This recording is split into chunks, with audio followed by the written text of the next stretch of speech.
प्यारे बच्चों, वैसे तो आप रोज़ रामायण और महाभारत के सीरियल देख ही रहे होंगे, लेकिन फिर भी मैं आज आपको कक्षा 6 की बाल राम कथा का पहला चैप्टर उसके बारे में बताने जा रही हूँ।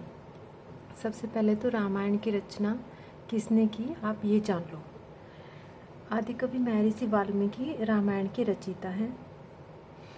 महर्षि वाल्मीकि का नाम पहले रत्नाकर था और वे बहुत ही क्रोध वाले, गुस्से वाले व्यक्ति थे। नारद मुनि से मिलने के बाद उन्होंने अपनी सोच बदल ली और ऋषि बन गए। ब्रह्मा जी के कहने पर उन्होंने रामायण की रचना की। वाल्मीकि ने ब्रह्मा जी के कहने पर रामायण की रचना की। रामायण जो है हिंदू वंश के राजा राम की एक बहुत ही अच्छी और महान गाथा है। महाकाव्य आदिकवि महर्षि वाल्मीकि द्वारा ये सबसे पहले संस्कृत में लिखा गया था, बाद में फिर इनको कई सारी भाषाओं में लिखा गया है। तो मैं अब आपको रामायण में क्या है, आपके लेसन में क्या है, उसके बारे में बताने जा रही हूँ। आपका पहला चैप्टर है अवधपुरी में राम। यह कथा अवध की है और बहुत ही पुरानी है। अवध में सरयू नदी के किनारे एक सुंदर नगर था, उसका नाम था अयोध्या। सरयू नदी के किनारे पर अयोध्या सही अर्थों में दर्शनीय, देखने लायक, भव्यता जैसी उसका दूसरा नाम हो। तो वह इतना भव्य, इतना सुंदर, देखने में इतना अच्छा था कि जैसे भव्यता मीन्स बहुत ही सुंदरता में एकदम, तो उसका भव्यता दूसरा नाम था। उसकी एक एक इमारत आलीशान थी, बहुत ही सुंदर थी। आम लोगों के लिए भव्य घर थे, जो वहाँ के जो छोटे छोटे जो लोग थे उनके रहने के लिए भी बहुत ही बड़े बड़े घर थे। सड़कें चौड़ी थी, सुंदर थे, बाग बगीचे थे, पानी से लबालब भरे सरोवर, खेतों में लहलाती हरियाली, हवा में हिलती सरयू की लहरों के साथ खेलती थी। तो अयोध्या बहुत ही सुंदर नगर था। अयोध्या के राजा जो थे, अयोध्या के राजा थे दशरथ। दशरथ की 3 पत्नियां थी। राजा दशरथ यशस्वी थे, उन्हें किसी चीज़ की कोई कमी नहीं थी। राज सुख था, कमी होने का प्रश्न ही नहीं था। लेकिन उन्हें एक दुख था, राजा दशरथ को एक दुख था, छोटा सा दुख मन के एक कोने में छुपा हुआ था, वह रह रहकर उभर आता था। राजा दशरथ को क्या दुख था? उनके कोई संतान नहीं थी। आयु लगातार बढ़ती जा रही थी। उनकी कितनी पत्नियां थी? 3। तीनों के नाम क्या थे? कौशल्या, सुमित्रा और कैकेयी। रानियों के मन में भी यही दुख था, संतान की कमी, जीवन सूना सूना सा लगता था। राजा दशरथ ने रानियों की बात चित प्राय इसी विषय पर रुक जाती थी। जब वे आपस में बातें करते थे सब, तो उनकी बातें आकर इसी विषय पर रुक जाती थी कि हमारे कोई संतान नहीं है। राजा दशरथ की चिंता ऐसे बढ़ती चली गई। बहुत सोच विचार कर राजा दशरथ ने इस संबंध में वशिष्ठ मुनि से चर्चा की। उन्होंने वशिष्ठ मुनि जो थे उनसे चर्चा की, उन्हें पूरी बात विस्तार से बताई। रघुकुल के आगे उत्तराधिकारी के बारे में चिंता बताई। मुनि वशिष्ठ राजा दशरथ की चिंता समझते थे। उन्होंने दशरथ को यज्ञ करने की सलाह दी। तो उन्होंने पुत्रेष्टि यज्ञ महर्षि ने उनको पुत्रेष्टि यज्ञ करने की सलाह दी। आप पुत्रेष्टि यज्ञ करें महाराज, आपकी यह इच्छा अवश्य ही पूरी हो जाएगी। यज्ञ महान तपस्वी की देखरेख में हुआ। पूरा नगर उनकी तैयारी में लग गया। यज्ञशाला सरयू नदी के किनारे बनाई गई। किसकी नदी के? सरयू नदी के किनारे यज्ञशाला बनाई गई।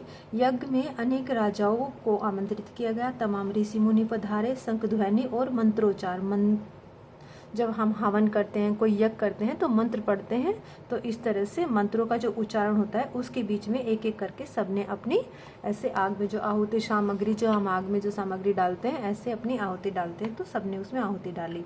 अंतिम आहुति, सबसे जो आखिरी की जो आहुति थी वो राजा दशरथ की थी।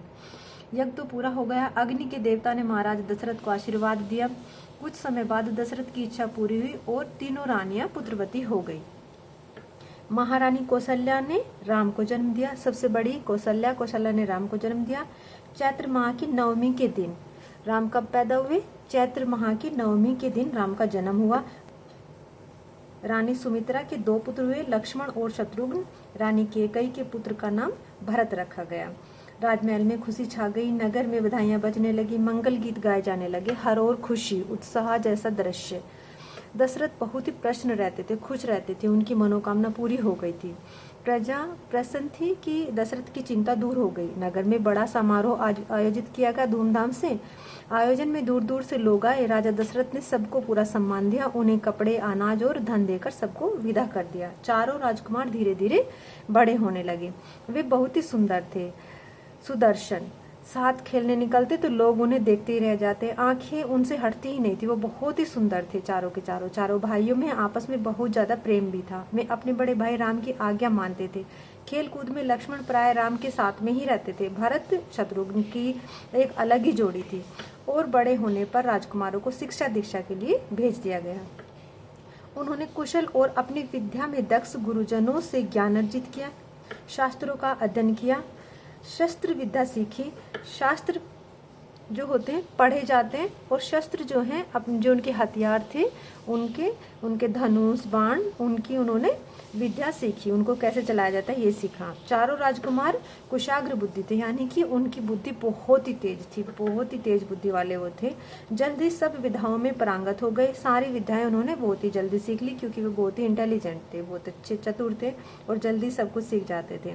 राम इसमें सर्वोपरि थे। राम सबसे अच्छे थे, जल्दी सीखने वाले थे, सबसे बड़े थे और वो सब संभालने वाले थे। उसमें कई अन्य और भी गुण थे, विवेक, सहनशीलता और न्यायप्रियता। राम हमेशा सब न्यायप्रियता वाली बातें करते थे, सहनशील भी थे, बहुत ही उनके अंदर सहनशीलता थी।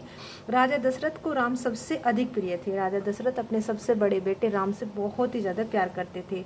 ज्येष्ठ पुत्र होने के कारण, सबसे बड़ा लड़का ज्येष्ठ पुत्र सबसे बड़ा होता है, और इन मानवीय गुणों के कारण भी, और जो उनसे उनके अंदर गुण थे, सहन शक्ति, ये सब कुछ, उसके कारण भी वे बहुत ही अपने बेटे से प्यार करते थे।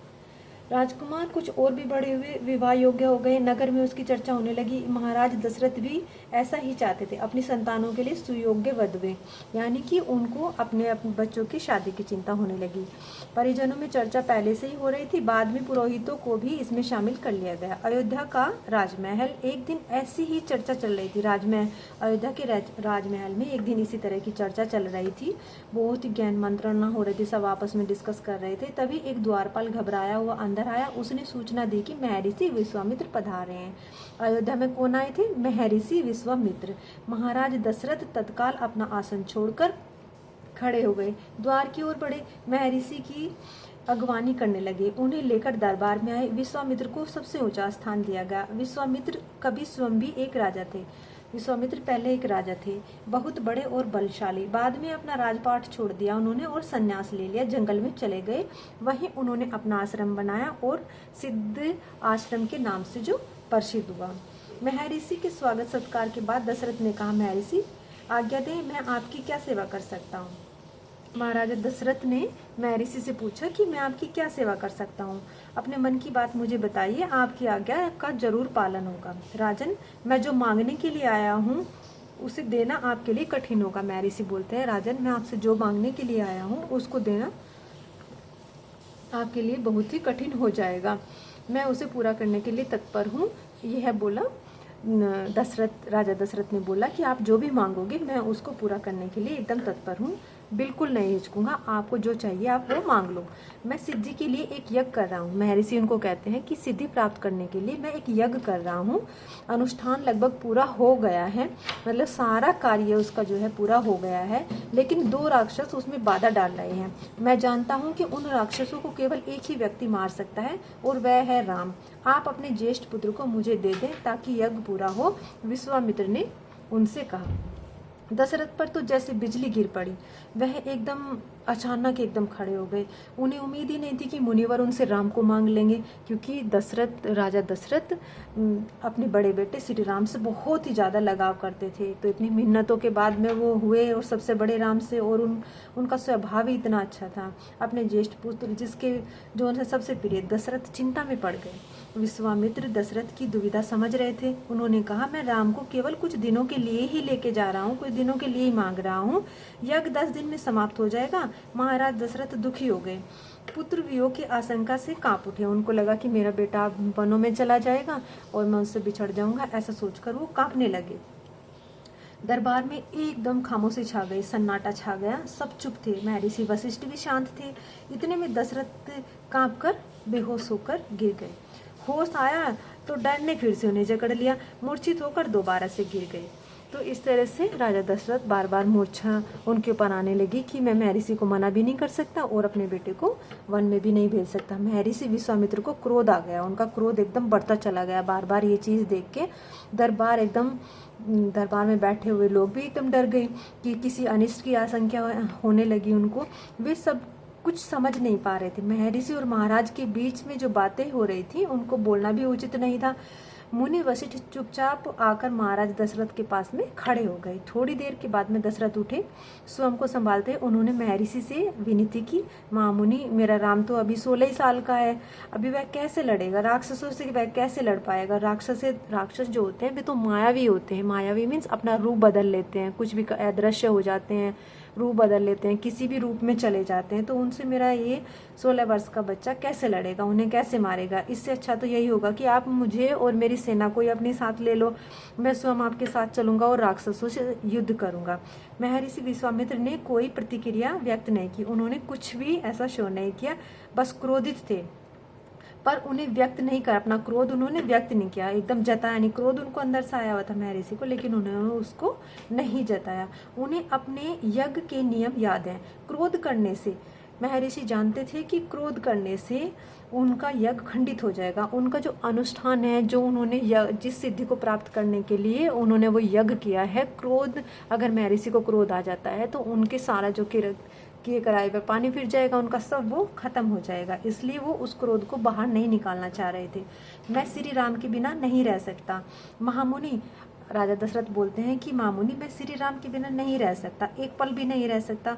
आप राम को छोड़कर जो चाहे वह मांग लो, उसे मत ले जाइए, मैं राम को नहीं दूंगा, बिल्कुल नहीं दूंगा। वह मेरी बुढ़ापे की संतान है, मैं उससे बहुत प्यार करता हूँ। ऐसा राजा दशरथ ने मुनि से बोला।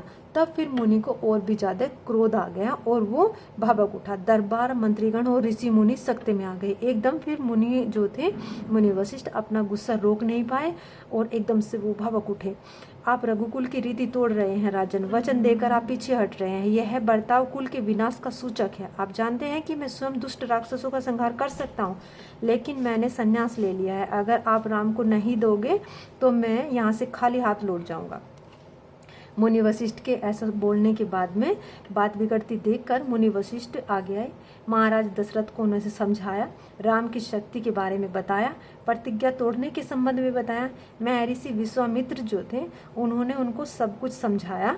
उसके साथ रहने पर राजकुमार को लाभ ही होने वाला है। महर्षि विश्वामित्र के साथ अगर रहेंगे तो राजकुमारों को लाभ ही होगा। उस लाभ के बारे में उनको बताया। राजन, आपको अपना वचन पूरा करना चाहिए। रघुकुल की रीत यही है। प्राण देकर भी आपके पूर्वजों ने वचन निभाया है। आप राम की चिंता न करें। महर्षि के होते आप कोई कुछ नहीं, आपको उनका कोई कुछ नहीं बिगाड़ सकता। महाराज दशरथ की चिंता कुछ कम हुई, पर मन एकदम से खिन्न हो गया। उनका मन एकदम उदास हो गया। पुत्र विछोह का दुख सभी तर्कों से भारी पड़ रहा था। उनके पुत्र के बिछड़ने का जो दुख था वो सभी बातों से उनके ऊपर अलग ही था। गुरु वशिष्ठ ने कहा, महाराज महर्षि विश्वामित्र सिद्ध पुरुष हैं, तपस्वी हैं, अनेक गुप्त विधाओं के जानकार हैं। वह कुछ सोचकर ही यहाँ आए हैं। राम उनसे अनेक नई विधाएं सीख सकते हैं। आप राम को महर्षि विश्वामित्र के साथ जाने दें, राम को उन्हें सौंप दें।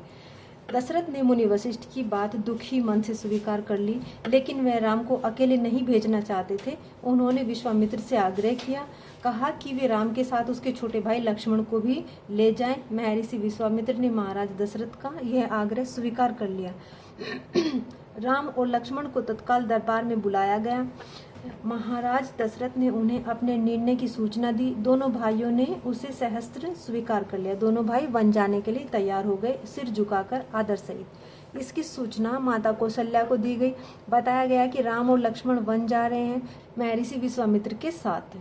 शंख ध्वनि हुई, नगाड़े बजे। महाराज दशरथ ने भावुक होकर दोनों पुत्रों का मस्तक चूमा और उन्हें महर्षि को सौंप दिया। दोनों राजकुमार बिना विलंब यानी कि बिना देर किए महर्षि के साथ चल पड़े। बिहड़ में बहुत ही घना जंगल और भयानक जानवरों की ओर, जहाँ बहुत ही घना जंगल था, बहुत गहरा जंगल था और भयानक भयानक जानवर वहाँ घूम रहे थे, उसकी ओर वो चल पड़े। विश्वामित्र आगे आगे चल रहे थे, राम उनके पीछे थे। लक्ष्मण राम से 2 कदम पीछे चल रहे थे, अपने धनुष संभाले हुए थे, पीठ पर तूनीर बांधे हुए थे, कमर में उनकी तलवारें लटकी हुई थी। तो बस आज आपका चैप्टर यहीं ख़त्म होता है।